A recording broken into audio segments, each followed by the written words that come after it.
Assalomu alaykum, kanal obunnachilari. Reza qaychimizni sizlarga obzorni ko'rsatamiz.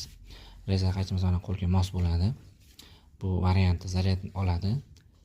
Bossangiz mana zaryadni ko'rsatib turadi. Qizil, sariq, yashil bo'ladi. Yashil bo'lganda polniy pok bo'ladi. O'rtacha yarim soat, 1 soatda zaryad oladi. Xudo xolasa zaryadni uzoqqa yetadi. Ishlatishingizga bog'liq avvalo. Komplektida zaryadnisi chiqadi ichidan. Oddiy telefonimizda Type-C zaryadnisi ham tushaveradi. Undan tashqari zapaska qaychisi bo'ladi. Yupqa qalin materiallar tikiladi bemalol, kesiladi, adashib ketsin. Endi xuddi shuni akasi ham bor. Mana ko'rib turganingizdek, o'zi razmer jihatdan bo'ladi. Bu faqat akkumulyatorli bo'ladi. Bu akkumulyator almashtiriladi.